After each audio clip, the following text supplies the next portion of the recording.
Bapak Ibu sehat walafiat, amin. Bapak Ibu yang kami hormati, pagi ini istimewa. Saya mengundang sahabat saya pas itu di pintu. Beliau imam besarnya Masjid Gede Kauman. Ini adik kelas saya di Jepang.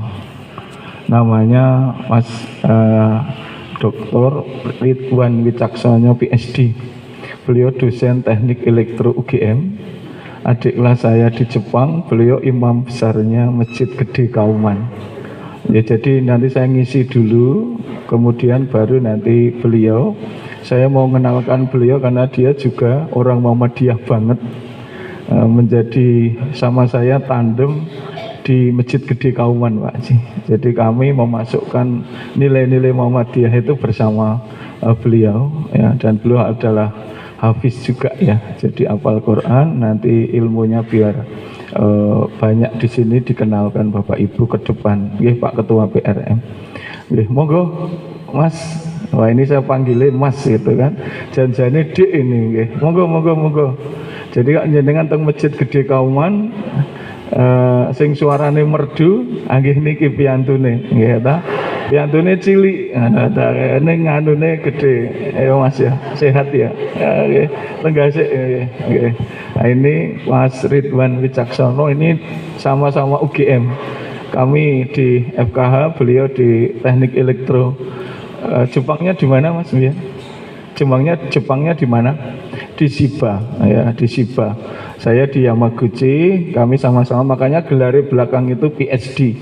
PhD itu gelar S3 di Jepang, Philosophy of Doctor.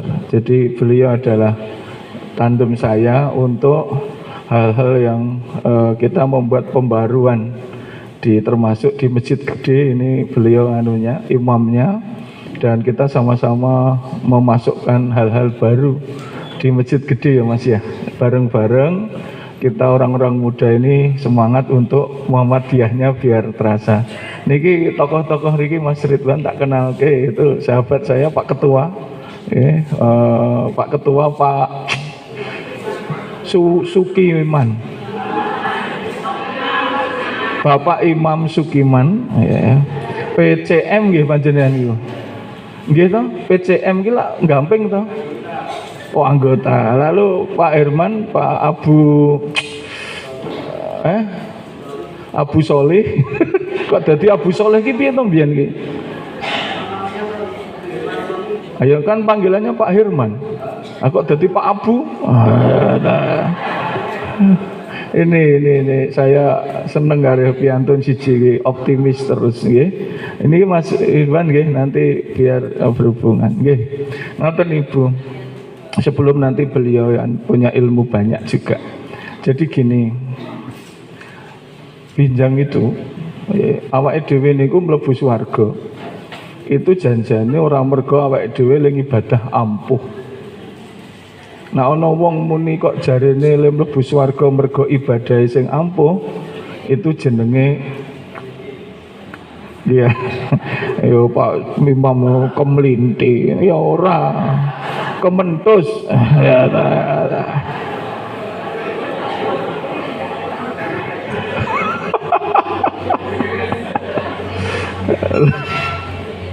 karena kita mlebu swarga iki nak bahasa saya itu gandul Rasulullah atau dicangking dening Rasulullah. Jadi gandul dicangking kan ora pokro. Wong gandul ki ra bayar, sing bayar sing diganduli. Karena satu, Rasul itu kalau malam itu dasare nggih. Rasul itu kalau malam habis sholat tahajud niku biasanya dungane sampai janggutnya itu basah. Ditanya Siti Aisyah, kenging menapa Rasul kok panjenengan sampai basah? Lajeng Rasul, apakah saya termasuk orang yang bersyukur? Lados pundi? Karena saya merasa surga saya yang akan diberikan padaku dan umatku itu tidak imbang dengan ibadah yang saya sudah lakukan. Jadi ibadah Rasulullah niku menurut beliau sing wis tau pirsa surga di surat An-Najm surat 53 ayat 14 ngindati sidratil muntaha ngindah jannatul mabwa Itu Allah itu ngendika pilih Rasul itu sudah pernah di surga, yang di Sidratul Muntaha yang dikelilingi surga, yang di sana itu pandangan Rasul togok berbatas, sangat terbatas. Tapi beliau bisa melihat kebesaran Allah yang surga indah itu. Saking indahnya sampai beliau itu merasa tidak layak masuk surga. Padahal Rasulullah niku ibadahnya sapa sing iso ngalahke Rasulullah. Wiyantun yang selama hidupnya ming berjuang, ibaratnya ratau bahagia di dunia, ming mergo mikir umate, disiksa sampai tahun ke-10 10 tahun disiksa Isra Mi'raj, kondur Isra Mi'raj 3 tahun tambah disiksa meneh. Tahun ke-13 pindah ke Madinah, kemudian tahun kedua Hijriyah itu sudah perang Badar, perangnya selama 9 tahun ora leren memperjuangkan agama. Kita niku 27 kali perang. Diakhiri tahun ke-9 namanya perang Tabuk. Tahun ke-8 pindah ke Mekah, namanya Fatul Mekah. Orang tahu leren, hidupnya untuk berjuang. Di Mekah sebentar, kondur Madinah sedo. Itu saja hidupnya hanya untuk berjuang. Duit entek, ora ono sik gowes, ora tau weanan, ya tau ya, ora tau pijet, ora tau piknik, ora tau nang pasar gamping, ora tau ndelok bekaka, ya tau.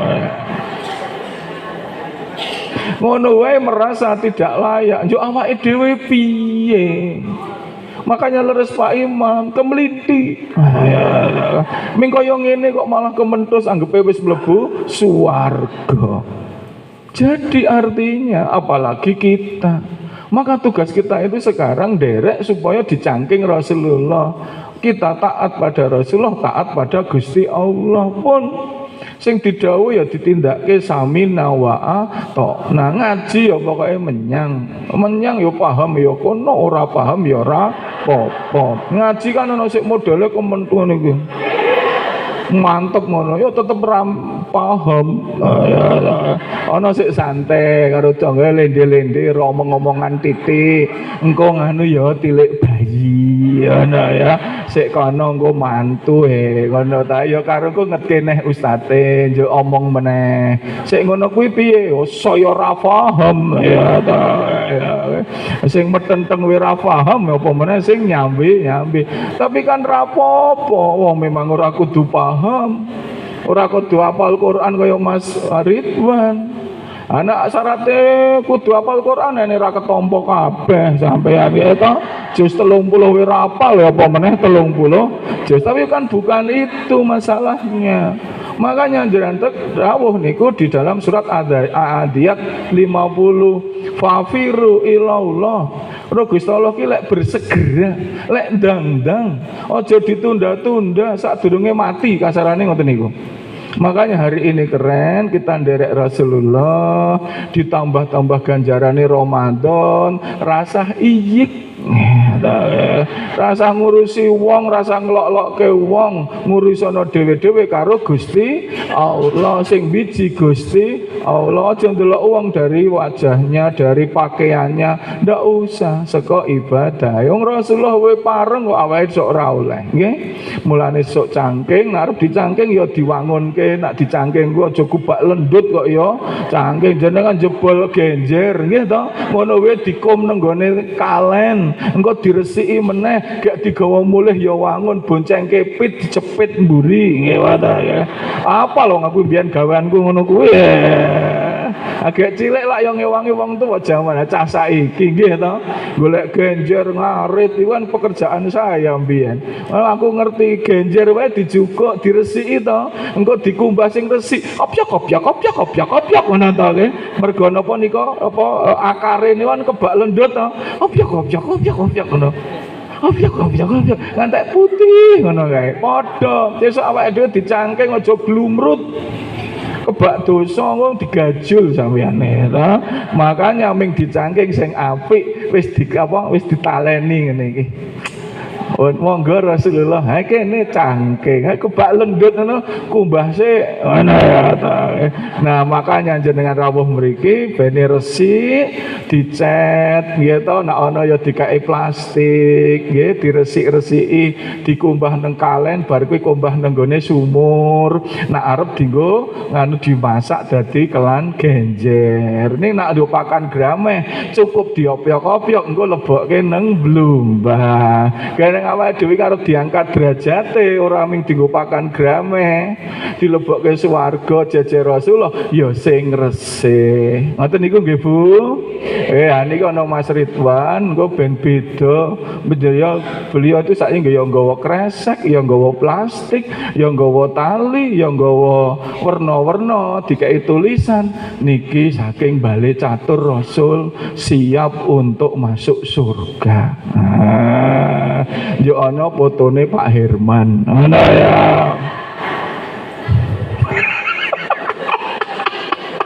Niki nganu berke wong siji niki ngono nggih. Yuk mlebu swarga. Ketemu aku wis mesti nang kono ning mbuh.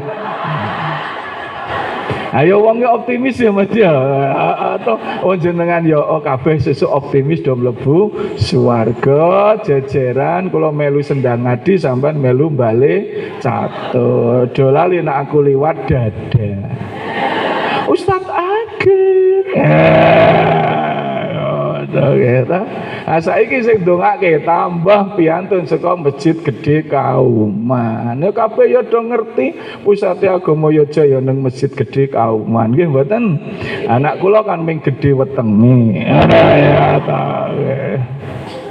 Won ngaten tak serahkan jenengan ya Mas. Selepat nyuwun pangapunten, lain waktu sowan malih. Billahi taufik wal hidayah. Assalamualaikum warahmatullahi wabarakatuh. Langsung wae nggih ta niki nggih.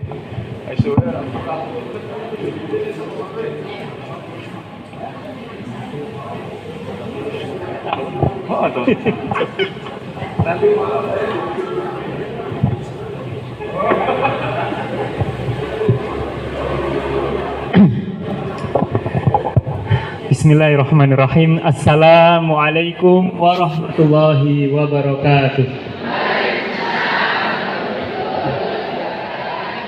Buah salak, buah kedondong. Kurang kompak, jawab salam lagi dong. Ya. Assalamualaikum warahmatullahi wabarakatuh.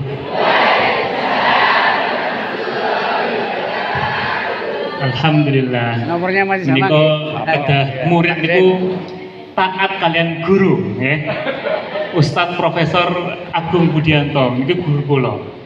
Ning batin kula padune nek poso ngelak.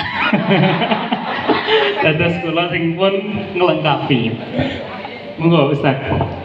Alhamdulillahirabbil alamin di mantihi tatimus shalihat alladzi ja'ala lakumul arda firasyan was samaa huwa alladzi ja'ala lakumul arda dalulan famshu fi manakibiha wa kulu min rizqihi wa ilaihin nusyur.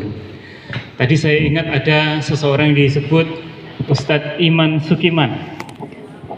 Kalau ingat, beliau itu adalah guru saya yang dulu ngajari muadzin. Allahu Akbar, Allahu Akbar. Mas, oh Iman Sukiman sana. Masya Allah, tabarakallah. Ada 3 Pak. Tapi kok wajahnya mirip-mirip Pak. Tapi alhamdulillah berkahnya seorang ustadz ya Ibu ya.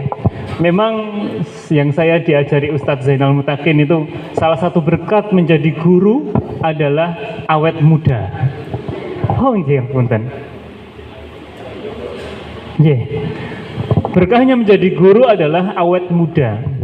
Maka ibu-ibu, bapak-bapak bisa lihat wajah saya. Insya Allah usianya 17 tahun Bu.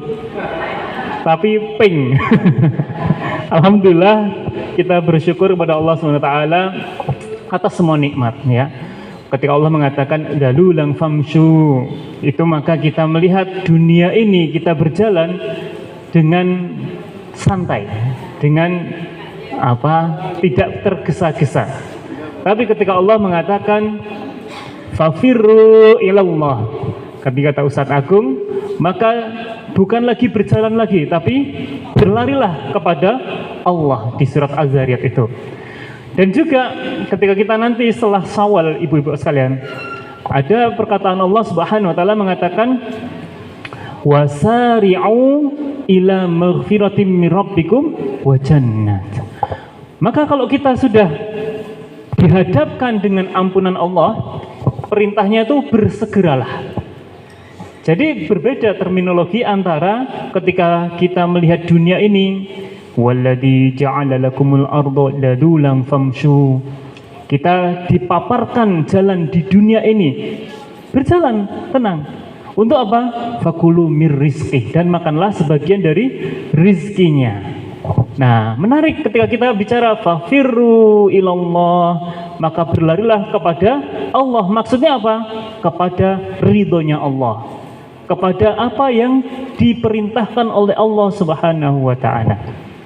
Nah, Bapak Ibu rahmati Allah, ketika kita membahas bulan Ramadan, kadang tuh kami sesama ustadz itu kong kali kong, Pak. Ya. Kenapa kong kali kong? Ya masa ngisinya ya ayyuhalladzina amanu kutiba alaikumusiyam. Nanti minggu kedua kutiba alaikumusiyam. Jadi saya sama istri juga kong kali kong. Tadi ngisi apa ya di sana? Oh, tentang Al-Qur'an gitu. Terus supaya tambah ilmunya, ya jangan Al-Quran lagi, coba divariasi. Nah, maka pada kesempatan kali ini, Bapak Ibu yang dirahmati Allah, saya teringat salah satu hadis Rasulullah SAW ketika kita membaca la'allakum tattaqun, itu Rasulullah mengatakan at-taqwa hahuna, at-taqwa hahuna, wa yusirru ila sadrihi salasa marrat. Beliau menunjuk pada dadanya tiga kali. Nah, ini penting apalagi untuk kelompok lansia, ya, lanjut usia. Usianya berapa, Bu? 25? 13, Masya Allah. Oh, 25 Mas Ustadz ya. 25 ning dibalik 52 minimal. Apa itu kata Rasulullah? Menunjuknya di rongga dada. Loh, kenapa yang ditunjuk adalah rongga dada? Kenapa enggak kepala? Kenapa enggak tangan, kaki, perut gitu ya, Bu ya? Ternyata kalau kita ambil hikmahnya, yang ditunjuk di rongga dada itu berkaitan dengan at-taqwa, dengan takwa itu sendiri. Ngapunten Bapak Ibu, ini kami junior ya, Bapak Ibu lebih senior. Tapi Pak, kalau kita lihat yang ada di dalam rongga dada, itu setidaknya ada 4 organ. Ya, kira-kira ada berapa, Bu? 4 organ. Yang pertama apa yang paling penting? Jantung. Apabila segumpal daging baik, maka baiklah seluruh tubuh. Maka apabila buruk segumpal daging tersebut, maka buruklah seluruh tubuh. Itu adalah qalbun atau jantung. Letaknya di tengah, agak atas, agak kiri dikit, Pak. Bukan di kiri sini ya, Pak ya. Di tengah, agak kiri dikit. Jantung. Normalnya setiap menit, Pak, kita itu berdetak 60 sampai 90 kali. Pinten Bapak Ibu? 60 sampai 90. Kalau dokter mengatakan ada yang sampai 100 kali. Normalnya, ya, normalnya. Ngeceknya bagaimana? Kita bisa mudah ngecek di dekat leher kita, Pak. Nah, monggo dicek rumian niki onten detake mboten. Kok saya merinding ini, jangan-jangan ya dicek nih Bapak Ibu. Oh, normal. Kenapa ini menjadi penting? Karena jantung kita menjadi indikator ketenangan jiwa kita. Ya ayyatuhan nafsul mutmainnah, irji'i ila rabbiki radiyatan mardiyah fadkhuli fi ibadi wadkhuli jannati. Kata Allah Subhanahu wa taala, kita ini dipanggil dengan kalimat sayang, al-mutmainnah. Ada ibu-ibu yang namanya al-mutmainnah? Bu Matinah? Enggak ada ya, alhamdulillah. Tapi ketika kita dipanggil ya ayyatuhan nafsul mutmainnah, nafsul mutmainnah adalah jiwa yang tenang. Kan mirip ketika kita ngaji ya Pak, jiwanya tenang, lama-lama tekuk.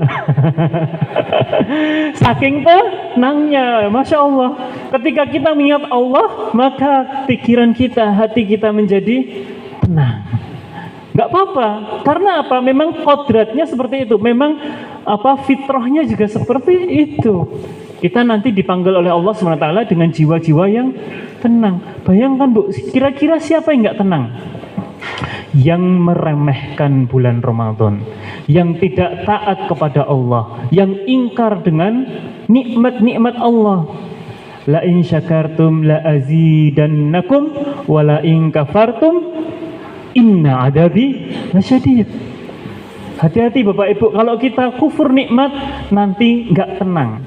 Tapi Bapak Ibu kalau sudah sering bersyukur, syukurnya sumringah. Ya, kalau Ustadz Agung tuh mengatakan kita tuh banyak kelompok sungai. Tahu Pak? Sungeyel. Nah, sudah diperintahkan Allah tapi masih ngeyel ya. Apunten ini karena Ustadz Agung pamit ini, wah saya jadi pelengkap ini ya.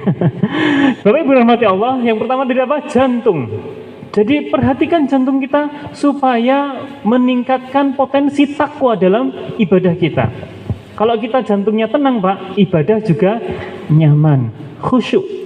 Qad aflahal mu'minun alladzina hum fi salatihim khashi'un. Salat khusyuk itu bukan pakai jantung yang deg-degan Pak. Rasulullah itu deg-degannya ketika menerima surat dari Allah Subhanahu wa taala. Takut karena ada suara gemerincing lonceng, atau dihadapkan Jibril yang sangat besar, atau malam-malam di Gua Hira pakai putih-putih kemudian mengatakan ya Muhammad iqra. Kira-kira panjenengan kalau di masjid jam 1 malam 2 malam gitu tiba-tiba ada sosok putih-putih keweden mboten Bapak Ibu? Oh jebul Pak Takmir ajeng azan awal. Ngagem pakaian putih-putih. Tapi takut. Ya berbeda ketika kita bisa sholat dengan khusyuk, detak jantungnya tenang. Tenang Pak. Jadi ketika kita melihat dunia ini jalan, jantung kita menjadi tenang. Ada masalah, dikhianati orang, ditipu pinjol, apa lagi Bu? Sekarang banyak penipuan-penipuan Bapak Ibu. Tetap tenang, astagfirullah. Katakan inna lillahi wa inna ilaihi raji'un. Yang kedua, organnya apa Bapak Ibu kira-kira? Di dalam rongga dada kita. Paru-paru ada 2 sebelah kanan dan kiri. Yang kanan kira-kira 3 gelambir, yang kiri 2 gelambir. Paru-paru Bapak Ibu. Dan paru-paru ini menjadi indikator sehat ketika nafas kita juga tenang.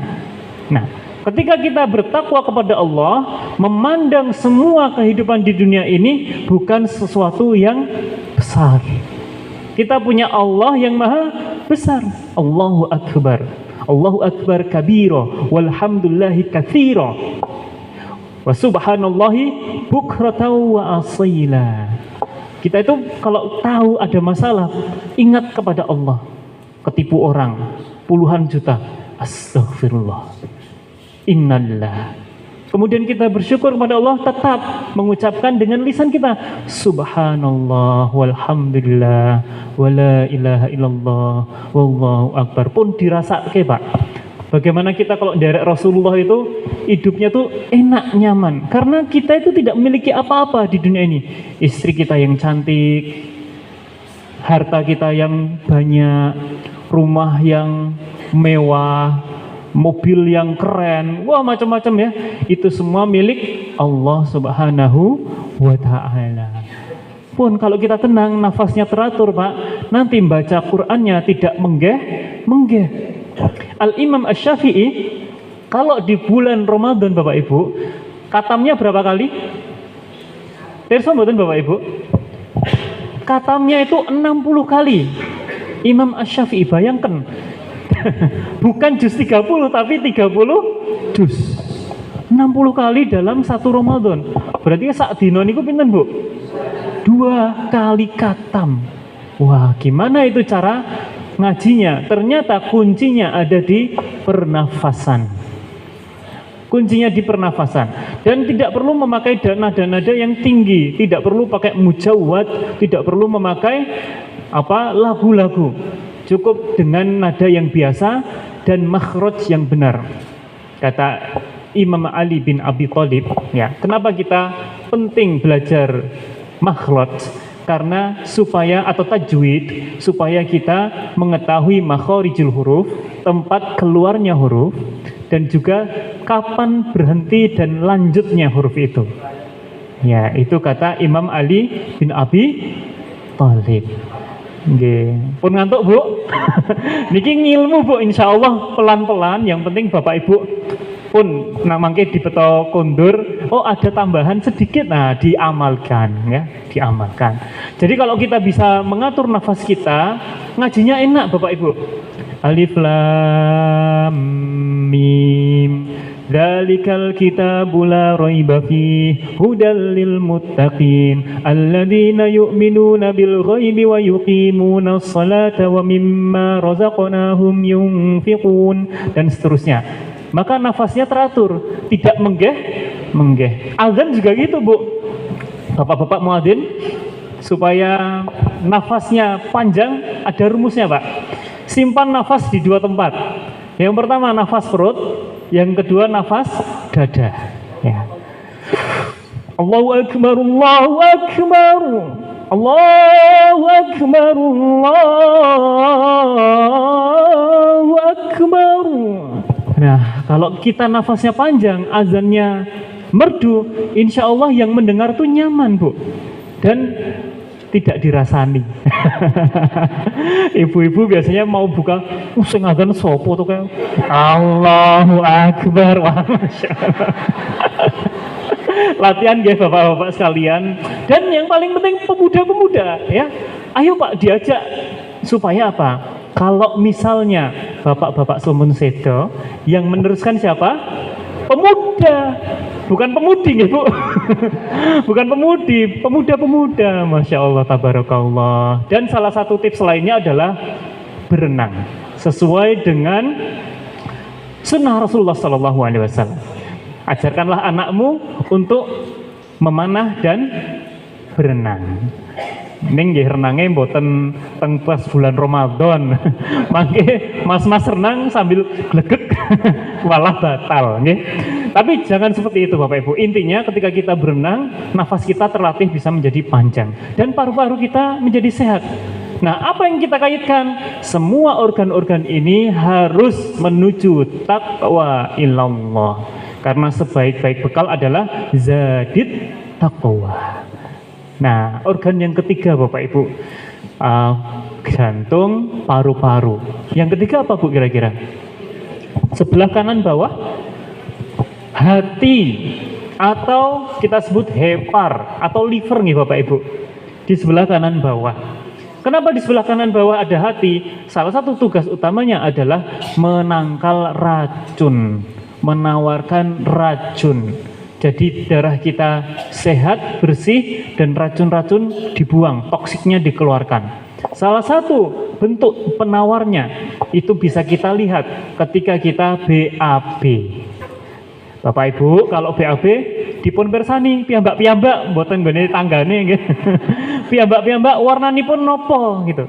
Oh, misalnya kuning kecoklatan. Alhamdulillah masih normal, baik Bu. Bagus, padat kuning kecoklatan. Ngapunten ini puasa-puasa, tapi ini penting kesehatan Bapak Ibu. Kalau warnanya hijau kehitaman, hati-hati. Jangan-jangan saluran empedunya rusak. Perlu dioperasi. Ada teman kami tidak ada apa-apa, kondisinya sehat, tidak ada gejala apapun. Tiba-tiba kok sakit ya di ulu hati. Setelah dicek, oh ternyata mampet. Ya, saluran empedunya itu mampet. Harus dioperasi. Jadi kalau memang sudah warna BAB-nya tidak normal dan sudah berhari-hari, 3 hari, mending ke dokter. Saran saya jangan sekedar minum obat Bu, tapi di scan. Ada namanya USG nggih ibu-ibu. Ya, ibu-ibu paling ngerti nih. USG di trace gitu, ditempelkan alatnya, oh ada sumbatannya, oh masih bersih begitu. Nah, yang keempat Bapak Ibu, ini yang paling penting juga, yang sebelah kiri bawah rongga dada, yaitu adalah lambung. Ya, lambung kita kata Rasulullah SAW itu diisi oleh 3 hal. Yang pertama adalah makanan, yang kedua adalah minuman, air, yang ketiga adalah udara. Bukan asap ya Pak ya. Nah, tapi udara. Kenapa Rasulullah menyeimbangkan 3 hal ini? Supaya lambung kita sehat. Ada yang namanya gastric motility Bapak Ibu sekalian. Kenapa? Gastric motility, gerak lambung.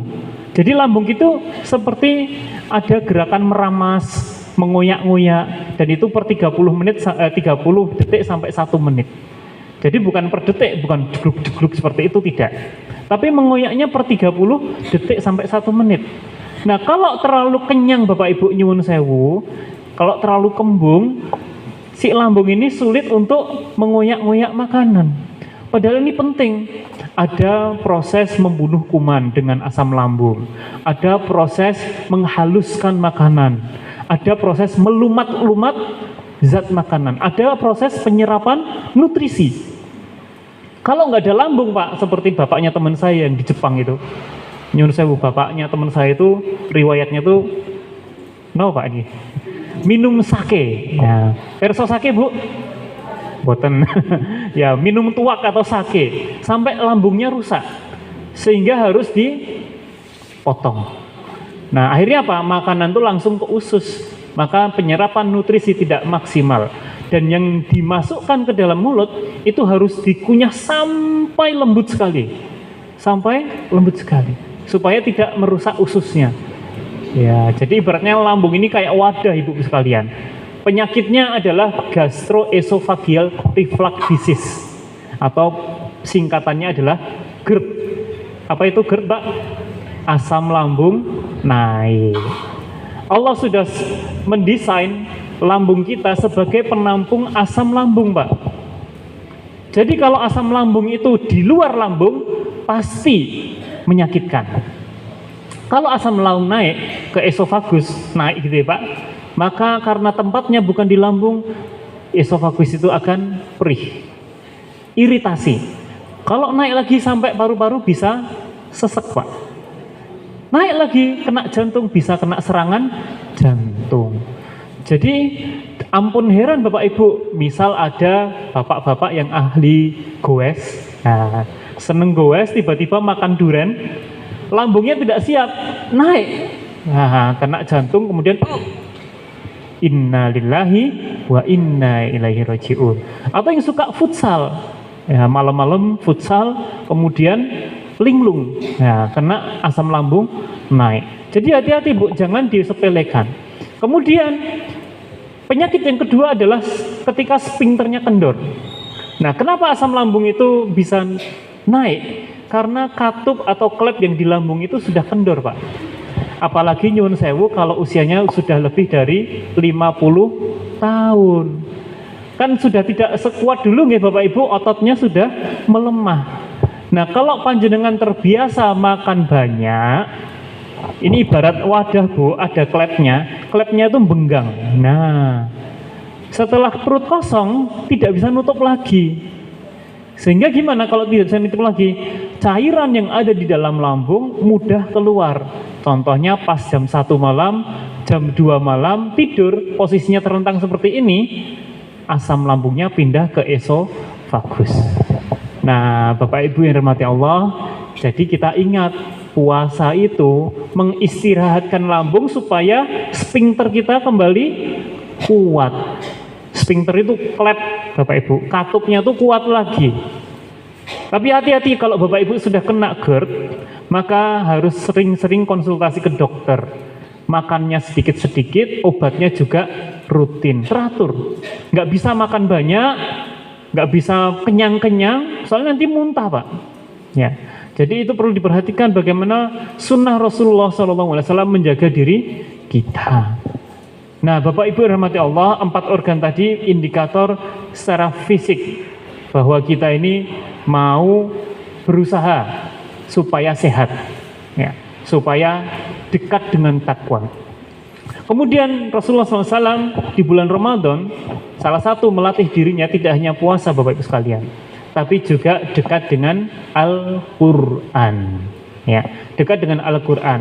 Ada 6 kewajiban kita sebagai umat Islam terhadap Al-Quran. Allah mengatakan dalam Al-Qur'an, a'udzubillahi minasyaitonirrajim, wa laqad yassarnal qur'ana lidzikri fahal mim muddakir.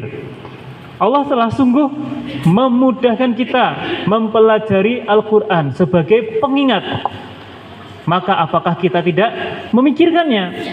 Nah, Bapak Ibu rahmati Allah, apa kewajiban kita terhadap Al-Qur'an? Yang pertama adalah Iqra.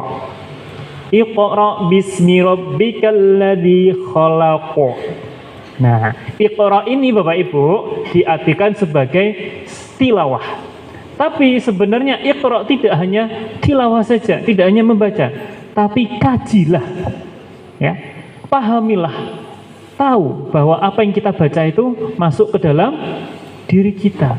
Kata orang, Bapak Ibu rahmati Allah, ulama mengatakan ya, bahwa orang gila itu ada dua jenis. Ya. Yang pertama adalah orang gila karena kehilangan akalnya. Yang kedua adalah orang gila yang membaca Al-Quran saat sholat tapi tidak paham artinya. Ya. Hati-hati Bapak Ibu, supaya kita tidak dicap gila, sering-sering baca Al-Quran dan baca terjemahnya, baca artinya. Kalau panjangan target 1 juz 1 hari, lengkapi dengan baca terjemahnya, syukur-syukur sampai tafsirnya. Ya Bapak Ibu, wah banyak Mas Ustaz. Ya pelan-pelan, surga itu tidak murah ya Bapak Ibu ya. Surga itu ada harganya. Kalau murah namanya door prize. Door prize-nya rice cooker, itu murah ya. Surga itu butuh perjuangan Bapak Ibu. Sebagaimana para sahabat mengatakan, nahlul ladzina bayya'u Muhammadan ala jihadima baqaina abadan. Kapan itu Bapak Ibu? Ketika peristiwa perang Khandaq. Puasa-puasa Bu, Ramadan. Tapi para sahabat perjuangannya itu jauh lebih besar daripada kita yang puasa di hari ini. Mereka berpuasa sambil perang Pak. Sampai pada suatu ketika perintah untuk menggali parit, dalamnya 3 meter, lebarnya 5,5 meter. Bayangkan Bu, kira-kira setinggi gedung ini Pak. Setinggi gedung ini, kemudian 5 meter tuh sampai 7 meter, panjangnya 5,5 meter, 5,5 kilometer. Ada yang mengatakan sampai 7 kilometer. Sahabat Pak, kemudian mengatakan ketika ada batu yang keras, ya Rasulullah ini nggak bisa dipukul. Sampai Rasulullah turun tangan, kemudian Rasulullah mendoakan akan runtuh Konstantinopel, akan runtuh Romawi dan seterusnya. Maka sahabat mengatakan, nahnul ladina bayya'u Muhammadan ala jihadima baqaina abadan. Itu perjuangan jihadnya para sahabat. Kami yang senantiasa berjihad kepadamu, janji setia kepadamu ya Rasulullah. Ala jihadima baqaina abadan. Atas jihad kami yang akan berlaku selamanya. Wah, kalau kita Pak belum ketemu Rasulullah, belum merinding Pak. Bayangkan ada orang yang mengatakan, loh saya jadi merinding Pak. Ada orang yang mengatakan bahwa saya itu pengen hidup di zamannya Rasulullah. Ya, belum tentu kalian ikut golongannya Rasul. Lalu betul Ibu, ketika ditawarkan orang Quraisy dengan harta, tahta, wanita, ya. Kalau Ustadz Agung ya harta, tahta, mahasiswa. Nah, hati-hati karena para profesor itu godaannya besar Pak. Proyeknya, jabatannya, mahasiswinya, ya. Hati-hati. Nah, ketika datang godaan-godaan itu, kita ingat, oh, Allah itu maha melihat. Allah itu maha mendengarkan. Kalau kita sedang membaca Al-Quran, niatkan semua lillahi ta'ala. Ya, begitulah perjuangan para sahabat. Yang kedua Pak, kewajiban kita terhadap Al-Quran. Setelah kita membacanya, maka kita wajib untuk memahami maknanya. Kalau hanya membaca Quran bisa ya Mbak ya, mudah ya. Misalnya kita membaca MBG, nah, makan bertakjil gratis. MBG kita rugi berapa triliun? Oh baca saja, mudah. Tapi kalau kita hanya sekedar membaca, tidak masuk ke hati Pak. Kita pahami maknanya, bahwa mengapa Allah Subhanahu wa taala memerintahkan kita berpuasa. kutiba alaikumus siyamu kama kutiba alal ladina min qablikum la'allakum tattaqun, sampai pada ayat syahrul ramadhanal ladzi unzila fihil qur'an hudal linnas wa bayyinatin minal huda wal furqan. Ramadan itu bulan diturunkan Al-Qur'an. Kalau kita mengerti maknanya, Pak, oh ternyata karena turunnya Al-Quran, Ramadan itu jadi mulia. Dan dengan diturunkan Al-Quran, kita mendapatkan petunjuk. Hudal linnas, petunjuk bagi manusia. Wabayinat, dan penjelasnya. Penjelas apa maksudnya? Penjelasan untuk petunjuk dan Al-Furqan, pembeda antara hak dan batil. Mas, saya pengen nolong teman saya, belum dapat kerja. Nah, kebetulan kantor saya ini kok buka lowongan gitu. Niatnya bantu temen, tapi nggak lewat prosedur yang sah, Pak. Halal atau haram? Haram. Hati-hati. Dosa bukan? Dosa, karena itu bagian dari korupsi. Korupsi, kolusi, nepotisme. Lah, wong itu yang masih di bawah umur bisa kok jadi wapres. Ups. Hati-hati, Pak ya. Hati-hati. Karena kita tidak tahu makna, maka kita bisa melanggar syariat Islam. Penting Bapak Ibu mengetahui makna Al-Quran. Nah, dipersingkat ya Pak. Ini sampai jam berapa, Pak? Oh, jam 7. Saya kira kalau kultum kan kuliah 7 menit ya. Tapi ustadz-ustadz biasanya kuliah 17 menit. Nah, wah ini sampai jam 7 berarti 70 menit. Wah, nanti panjenengan lanjut, saya pulang. Nyun sewu.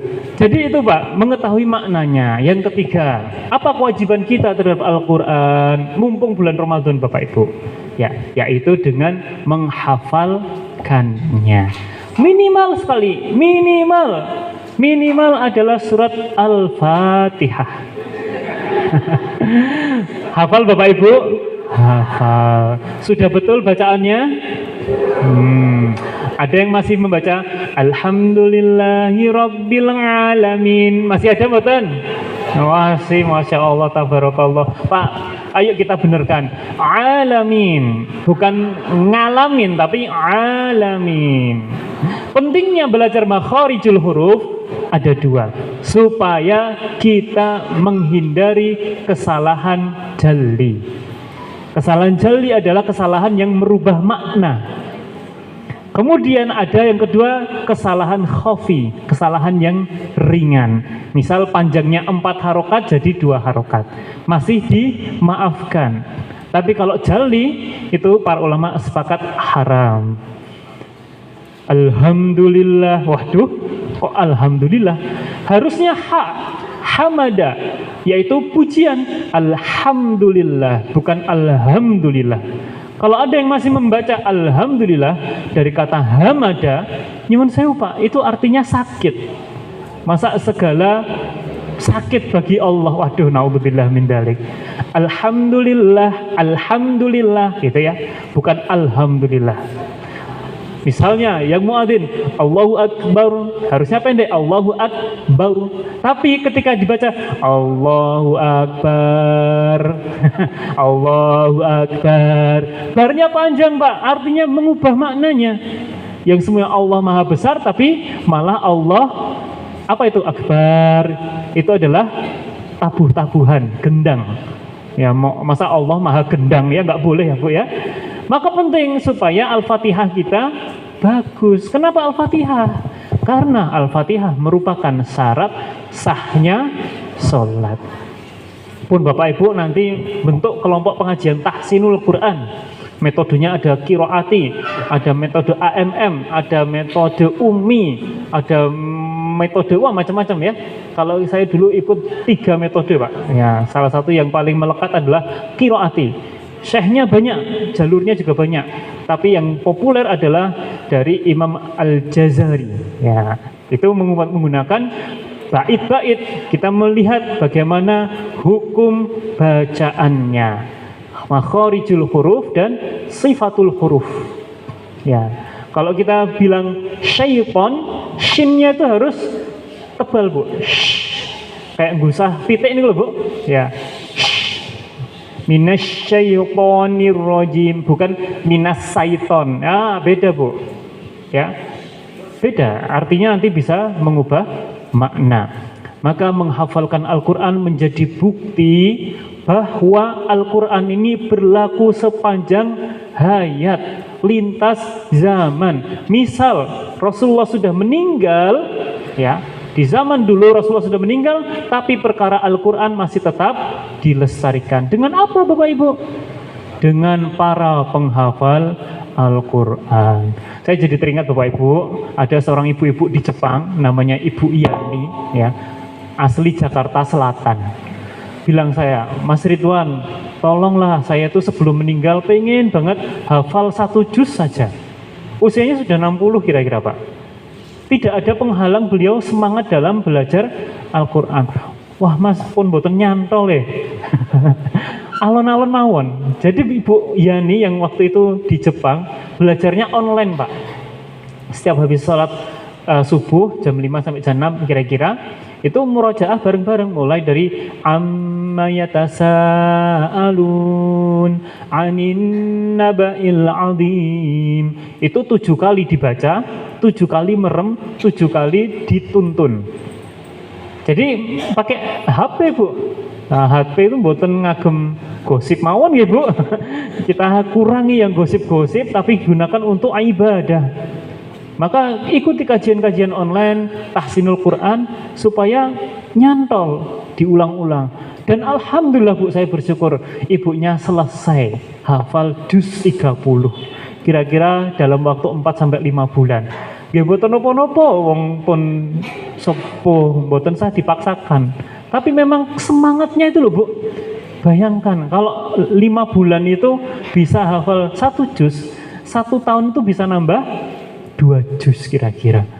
Wah, semangatnya itu yang kan sering ya, juz 30 itu di murojaah. Imamnya baca juz 30. Masa kita sampai umur 60 tahun cuman kulhu, kul falak, kul nas. Kul a'udzu birabbil falaq, kul a'udzu birabbin nas. Boleh, boten? Ya boleh.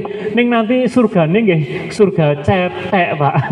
Karena yang biasa dibaca di dunia adalah yang trikul ya. Kulhu, kul falak, kul nas. Tingkatan surga nanti berdasarkan mana yang paling banyak dibaca. Oh, hafal 30 juz, Masya Allah. Yang sering dibaca, Pak ya. Kalau hafal tanpa membaca itu tidak ada maknanya. Hafal itu perlu menjaganya. Hafizul Quran itu adalah menjaga hafalan Al-Quran. Bukan sekedar hafal, dapat ijazah, wis rampung. Itu ibarat belajar sampai S3, tapi nggak belajar untuk mengajarkannya. Wah, jadi ilmunya nanti ketul, Pak, baik kalian. Nah, yang ketiga, yang keempat, setelah membaca, memahami maknanya, menghafalkannya, yang penting adalah mengamalkannya. Ketika diperintahkan oleh Allah, kutiba alaikumusiyam, maka kita ikuti perintah Allah Subhanahu wa taala untuk berpuasa. Ketika dikatakan ya ayyuhalladzina amanu anfiqu mimma razaqnakum min qabli ayyatiya yaumul la bai'un fil ardi la bai'un fihi wala khullatu wala fis sama' wa huwas samiun alim. Allah mengatakan ya ayyuhalladzina amanu anfiqu mimma razaqnakum. Wahai orang-orang yang beriman, berinfaklah dari apa? Rizki yang diberikan Allah Subhanahu wa taala. Dari sebagian rizki yang aku berikan kepadamu. Maka infak ini perintah Allah. Mumpung bulan Ramadan, kata Rasulullah SAW, sedekah yang afdol adalah sedekah di bulan Ramadan. Setiap kebaikan akan dicatat sebagai sedekah. Kullu ma'rufin sedekah. Panjenengan jadi panitia di masjid bernilai sedekah. Panjenengan senyum kepada tetangga, kepada saudara muslim dapat sedekah. Panjenengan menolong anak yatim dihitung sedekah. Banyak sekali. Kok ada orang tidak mau jadi kolektor pahala di bulan Ramadan? Itu kewajiban kita menjalankan Al-Quran. Jadi Al-Quran ini tidak hanya sekedar dihafal, dibaca, dimengerti maknanya, tapi harus juga diamalkan. Nah, kemudian yang kelima, Bapak Ibu sekalian, Tadi berapa? Keempat ya, kelima, yaitu dengan menjaga keikhlasan amalnya dan menjaga keistiqomahannya. Jadi sudah diamalkan Bu, Pak, tapi tidak cukup. Kalau amal itu tidak diniatkan lillahi ta'ala, mencari perhatian manusia, maka akan sia-sia, na'udzubillah min dalik. Amal soleh yang berharga di sisi Allah adalah dua, yang sesuai dengan tuntunan dan yang ikhlas. Wa ma umiru illa liya'budullaha mukhlishina lahuddin hunafa. Mukhlishina lahuddin hunafa, ikhlas dalam menjalankan agamanya yang lurus. Maka kalau tidak ikhlas Pak, pun boten sah taraweh. Nanti malah gresula ganggu jamaah sanesipun. Tarawih sendiri di rumah, nggak kuat Mas Ustadz, ya sudah sambil duduk. Nggak kuat juga sambil berbaring di rumah. Pokoknya kita usahakan sebaik mungkin apa yang kita sanggup. Yang penting bisa ikhlas lillahi ta'ala. Kalau kita tidak ikhlas Pak, organ-organ yang tadi Pak, jantung deg-degan, nafas menggeh-menggeh, asam lambung kumat. Nah, hati-hati, nanti malah tidak menuju kepada taqwa ilallah. Hati-hati Pak. Maka yuk kita mulai ikhlas. Pun kalau misalnya anak-anak pun putra-putra lari-lari sudah membahas waris, ya nggak usah tersinggung. Ikhlaskan saja. Karena hidup di dunia mungkin tinggal berapa tahun Pak, Bu? Besok? Wah, medeni Mas Ustadz. Ya paling 5 tahun, 10 tahun, 20 tahun. Nenek istri saya itu sampai usia 98 tahun. Wow. Usia 95 itu saya masih ingat, masih seneng, masih seger gitu ya. Yang lainnya adik-adiknya tuh sudah pakai kursi roda, ya, sudah batuk-batuk ya. Beliau yang 95 tahun waktu itu ya, masih senyum-senyum, sumringah, jajan wafer. Simbah-simbah nih kok Pak. Tapi qadarullah ya, kemarin sebelum Ramadan beliau meninggal di usia 98 tahun. Meh saabad Pak. Sumringah. Dikatakan dari ahli keluarganya, simbah niku puan rajin banget sholat duha. Wah. Jadi sehatnya tidak ragu lagi, oh ternyata sehat. Alhamdulillah lahir batin. Dan anak-anaknya Masya Allah senantiasa mendampingi di sampingnya. Nah ikhlas, enteng. Dulu saya waktu TK itu diceritani di TVRI ada namanya Mbah Nrimo. Nah apa-apa Nrimo. Jadi kalau anak sudah memikirkan kebutuhan keluarga yang terbaik untuk bapak ibunya, Pak ampun goreng-gorengan. Pun bapak ikhlas mawon, mangke ndak kolesterolipun minggah. Pak, Bu, ampun gula-gula, nanti ndak diabetes. Pun ikhlas mawon, anaknya itu sayang. Kalau sayang tuh pengen yang terbaik untuk bapak ibunya. Wah, aku diatur-atur karo anakku. Pun ikhlas mawon. Karena ingin kebaikan sebagaimana bapak ibu dulu mengatur putra-putrani pun saat masih kecil. Leadus. Nah, kenapa kita pengen anak kita mandi? Karena supaya bersih, karena kita sayang. Begitu, ikhlas mawon. Begitu juga sayangnya Allah kepada kita. La taqrabuz zina, jangan mendekati zina. Sayang pada kita. Pak, sampun sepuh, ampun berzina. Bu, sampun sepuh, jangan mendekati zina. Karena Allah sayang. Pengen ikut Rasulullah, pengen masuk surga, ya ikut apa yang diperintahkan Allah. Nanti kalau berzina, kena penyakit banyak sekali. Tukar ganti-ganti pasangan. Pak, Bu, jangan mencuri, jangan berbuat zalim pada dirimu sendiri. Allah bahkan mengatakan, "Waman adlamu mimman iftara 'ala Allahil kadziba wa huwa yud'a ilal Islam." Ada orang-orang yang mendolimi diri sendiri karena apa? Mereka mendolimi Allah, ya, menghalangi dakwah Islam. Itu kita lihat contoh-contoh orang-orang yang menghalangi dakwahnya Allah, ternyata hidupnya juga tidak baik-baik saja. Tapi kalau kita ikhlas, ikut Allah, ikut Rasulullah, insya Allah semuanya nyaman Bu. Rabbana atina fid dunya hasanah wa fil akhirati hasanah. Jadi pengennya atina fid dunya hasanah, dapat anugerah hasanahnya dunia dan dapat anugerah hasanahnya akhirat. Terakhir sudah jam 7. Nah, kalau sudah terakhir biasanya nyes. Alhamdulillah wis meh rampung. Yang terakhir Bapak Ibu rahmati Allah. Setelah kita membaca Al-Quran, memahami maknanya, menghafalkannya, kemudian mengamalkannya, menjaga keikhlasannya dan istiqomahnya, yang terakhir adalah mengajarkannya. Minimal mengajarkan kepada anak dan istri kita, keluarga kita. Syukur-syukur jadi guru TPA, ngajari anak-anak. Syukur-syukur ikut dakwah menjadi ustadz, ustadzah. Wah, saya belum belajar agama. Ya belajar.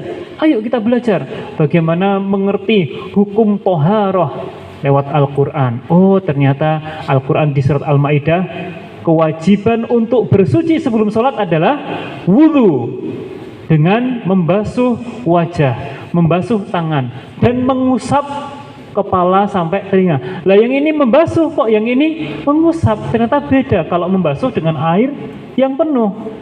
Kalau mengusap cukup di kepiukkan. Kepiukkan itu apa Bu bahasa Indonesianya? Wes pokoknya kepiukkan gitu. Bahasa Jogjanya seperti itu ya, diusap sampai telinga. Nah itu Pak, mengajarkan Al-Quran. Dan juga Rasulullah SAW mengatakan khairukum man ta'al